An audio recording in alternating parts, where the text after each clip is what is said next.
আজকের আলোচনা হচ্ছে আমাদের বানেশ্বর ধামের শিব মহিমা। তো ওই ধামের সাথে অনেক বড় একটা দিঘি আছে, দিঘিতে অনেক কচ্ছপ থাকে। তো সেখানে সেই কচ্ছপরা কিন্তু দিঘিতে সবসময় তো থাকে না, এদিকে ওদিকে ঘোরাফেরা করে উঠে।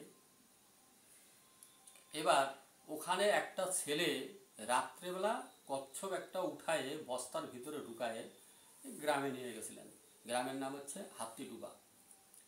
সেখানে গিয়ে সবাইকে বলছে যে ভাই আমি একটা কচ্ছপ নিয়ে আসছি ওই সোনারি থেকে, তোমরা কেউ খাবা নাকি?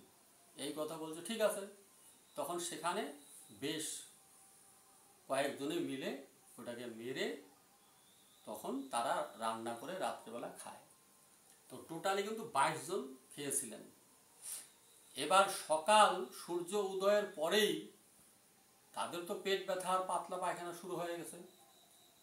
এবার প্রথম এক বাড়িতে একজনের হয়ে গেল, তার পাশের বাড়ি একজন, তার পাশের বাড়ি একজন।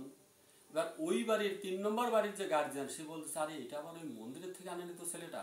পরে ওকে ডাকলো, ডাকার পরে ওকে জিজ্ঞাসা করলো, কিরে তুই আবার এই মন্দিরের ওইখান থেকে নিয়ে আসিস নাই তো?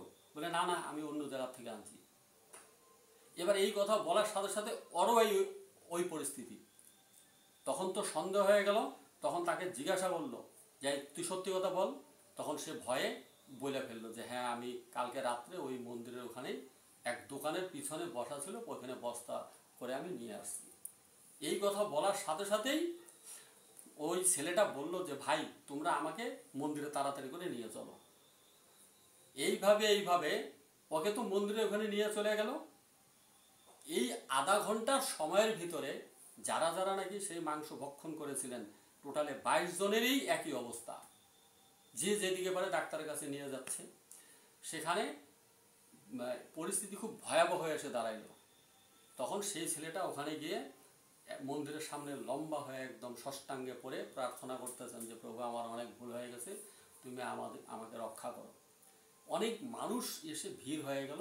তখন ষষ্ঠাঙ্গে প্রণাম করে অনেক প্রার্থনা করার পরে ওখান থেকে আশীর্বাদ এনে তাকে খাওয়ায় দেয়, তাকে ওই দিঘিতে স্নান করানোর পরে সেই ছেলেটা সুস্থ হয়ে যায় এবং যারা যারা ছিল সবাই সেখানে সুস্থ হয়ে পড়ে। এই হচ্ছেন মহাদেব মহিমা।